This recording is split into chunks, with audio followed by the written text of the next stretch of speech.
Welcome back to That Time I Could Reincarnate as a Slime, Anime Review, Episode 11. Now, before I talk about basically the episodes, which is going to be episodes 27 28, basically I'm announcing that temporarily I'm putting this anime review series on hiatus until I finish up Masked Man, because I did promise myself I would eventually go back to Masked Man. I figured though 28 would be a good place to stop, so here I am. So, also today, and I'm really hoping I might have time to do this because after getting done this video, along with my review for Super Sentai and a comic corner, the very next video is going to be Case of Advantos. Now, I have exactly 5 anime to do. Let's just get this one. Let's just basically do it. Okay, now this one, basically, these 2 episodes cover some stuff that remained from Book 4, like in the case of episode 27.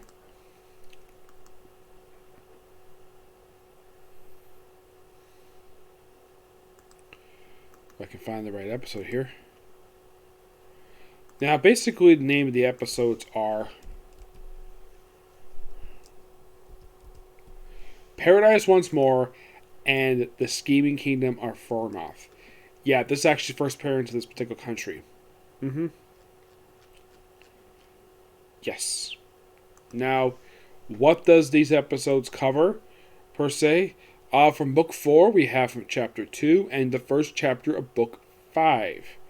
In the case of 28, if I can get there.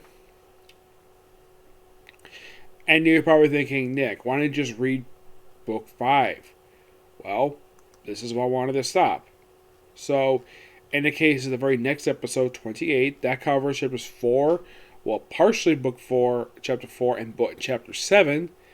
And they finish up Chapter 1 and go straight to Chapter 2. Now, in the case of the manga, per se, I have pretty much read now the first 55 chapters. Now, in the first episode, mostly for this one, it just Rimuru basically publicly announcing that the Dwarf Nation and his nation are formally now allies. And of course, also him and the king basically have a discussion. They do bring in the fact that Rimuru is now in a non-aggression pact with the Beast King. You have to bring it up here. And also the fact that Miram basically was destroyed that dragon creature a few episodes back. Also, he introduces apple brandy to him, which he very much appreciates it. Though Rimuru tells Grey, don't get rid of the alcohol poisoning stuff. And also, Shion herself gets drunk. Like, the one that knows she's drunk is that she puts her breast on top of Ryu's head. Yep, that's all we know, she's drunk. And then pretty much he carries her back to their room. And it's a good thing this very tall, muscular woman is very light. Yeah, good thing she's pretty light. And then they mentioned it to her that, we need to practice the speech. And then Rimuru does something that these two are not happy with him later. Basically, he, the dwarves, and the goblins go see the elves. The butterfly elves. And he has so much fun there. Yep. And then all of a sudden, the girls show up. It's basically Shion and Shauna. They show up, and they do cut the fact that they were invited because they couldn't exactly invite women here. So basically, they punish their lord, the one who they heavily respect because of his power. They punish him by having him have 1 week where he eats Shion's terrible cooking. It's like 1 of the 3 days. We say a week.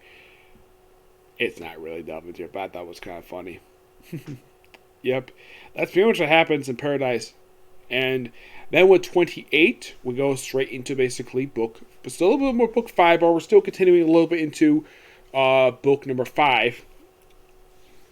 Where, now, in the case of this one, basically, where everybody's back at home, and in the case of the particular nation, the scheming nation of Furmoth, which is a nation that's not very trustworthy. Now, also, I forgot to mention in my last video, Benny Morrow actually tried to pick a fight with the Beast King, and he lost. Yep, he lost. Yeah, I forgot to mention that. So, they go home, and meanwhile, though, at the volcano, they basically heard about the whole Oracle Lord thing. Excuse me, they think Oracle Lord, the fact there's ancient monsters. And apparently the church deems the nation enemy. Which, given the fact it's a friendly nation, why the heck would they declare an enemy for? I have no idea. So they send 3 Outworlders in order to deal with this particular country. Which the new characters introduced here are, well, we have the king. He's first introduced in the episode itself. Oh yeah, definitely. We also have Ryzen, who is an old man. You have Fugun, who is a knight.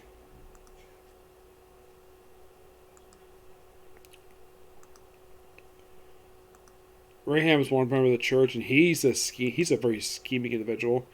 And then you have 3 people from the outer world. You have Kira Musi, who is voiced by Meg McCann. Like, it just seems as though like they just pick people completely at random to basically voice these characters. Mm-hmm.